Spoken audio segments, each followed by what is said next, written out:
محمد صلی اللہ علیہ وآلہ وسلم، ہم نے تمہاری طرف اسی طرح وحی بھیجی ہے جس طرح نوح اور ان کے بعد والے پیغمبروں کی طرف بھیجی تھی، اور ابراہیم اور اسماعیل اور اسحاق اور یعقوب اور اولاد یعقوب اور عیسیٰ اور ایوب اور یونس اور ہارون اور سلیمان کی طرف بھی ہم نے وحی بھیجی تھی، اور داؤد کو ہم نے زبور بھی عنایت کی تھی، اور بہت سے پیغمبر ہیں کہ جن کے حالات ہم تم سے پیشتر بیان کر چکی ہیں، اور بہت سے پیغمبر ہیں جن کے حالات ہم نے تم سے بیان نہیں کیے، اور موسیٰ سے تو اللہ نے خود کلام فرمایا۔ سب پیغمبروں کو اللہ نے خوشخبری سنانے والے اور ڈرانے والے بنا کر بھیجا تھا، تاکہ پیغمبروں کے آنے کے بعد لوگوں کو اللہ کے خلاف کوئی حجت نہ ملے، اور اللہ غالب ہے، حکمت والا ہے۔ لیکن اللہ نے جو کتاب تم پر نازل کی ہے اس کی نسبت اللہ گواہی دیتا ہے کہ اس نے اپنے علم سے نازل کی ہے، اور فرشتے بھی گواہی دیتے ہیں،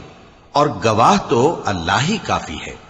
جن لوگوں نے کفر کیا اور لوگوں کو اللہ کے رستے سے روکا، وہ رستے سے بھٹک کر دور جا پڑے۔ جو لوگ کافر ہوئے اور ظلم کرتے رہے، اللہ ان کو بخشنے والا نہیں، اور نہ انہیں رستہ ہی دکھائے گا، ہاں سوائے دوزخ کے رستے کے جس میں وہ ہمیشہ ہمیشہ رہیں گے، اور یہ بات اللہ کو آسان ہے۔ لوگوں، یہ پیغمبر تمہارے پاس تمہارے پروردگار کی طرف سے حق بات لے کر آئے ہیں، تو ان پر ایمان لاؤ، یہی تمہارے حق میں بہتر ہے، اور اگر کفر کرو گے تو جان رکھو کہ جو کچھ آسمانوں اور زمین میں ہے سب اللہ ہی کا ہے، اور اللہ سب کچھ جاننے والا ہے، حکمت والا ہے۔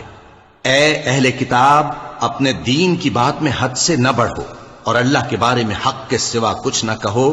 مسیح یعنی مریم کے بیٹے عیسیٰ بس اللہ کے رسول ہی تھے، اور اس کا خاص حکم تھے جو اس نے مریم کی طرف بھیجا تھا، اور اس کی طرف سے ایک روح تھے۔ تو اللہ اور اس کے رسولوں پر ایمان لاؤ، اور یہ نہ کہو کہ خدا تین ہیں، اس اعتقاد سے باز آؤ کہ ایسا کرنا تمہارے حق میں بہتر ہے۔ اللہ ہی معبود واحد ہے، اور اس سے پاک ہے کہ اس کی اولاد ہو۔ جو کچھ آسمانوں میں اور جو کچھ زمین میں ہے سب اسی کا ہے، اور اللہ ہی کارساز کافی ہے۔ مسیح اس بات سے عار نہیں رکھتے کہ اللہ کے بندے ہوں، اور نہ مقرب فرشتے عار رکھتے ہیں، اور جو شخص اللہ کا بندہ ہونے کو موجب عار سمجھے اور سرکشی کرے تو اللہ سب لوگوں کو اپنے پاس جمع کر لے گا۔ اب جو لوگ ایمان لائے اور نیک کام کرتے رہے وہ ان کو ان کا پورا پورا بدلہ دے گا، اور اپنے فضل سے کچھ زیادہ بھی عنایت کرے گا، اور جنہوں نے بندہ ہونے سے عار و انکار اور تکبر کیا تو ان کو وہ تکلیف دینے والا عذاب دے گا، اور وہ اللہ کے سوا اپنا کوئی حامی اور کوئی مددگار نہ پائیں گے۔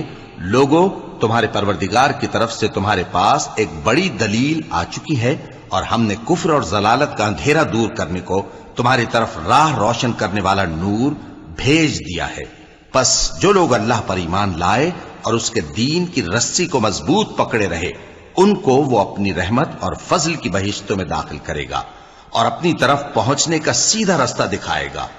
اے پیغمبر، لوگ تم سے کلالہ کے بارے میں حکم دریافت کرتے ہیں، کہہ دو کہ اللہ کلالہ کے بارے میں یہ حکم دیتا ہے کہ اگر کوئی ایسا مرد مر جائے جس کے اولاد نہ ہو اور نہ ماں باپ، اور اس کی ایک بہن ہو، تو اس کو بھائی کے ترکے میں سے آدھا حصہ ملے گا، اور اگر بہن مر جائے اور اس کے اولاد نہ ہو تو اس کے تمام مال کا وارث بھائی ہوگا، اور اگر مرنے والے بھائی کی دو بہنیں ہوں تو دونوں کو بھائی کے ترکے میں سے 2/3، اور اگر بھائی اور بہن یعنی مرد اور عورتیں ملے جلے وارث ہوں تو مرد کا حصہ 2 عورتوں کے حصے کے برابر ہے۔ یہ احکام اللہ تم سے اس لیے بیان فرماتا ہے کہ بھٹکتے نہ پھرو، اور اللہ ہر چیز سے خوب واقف ہے۔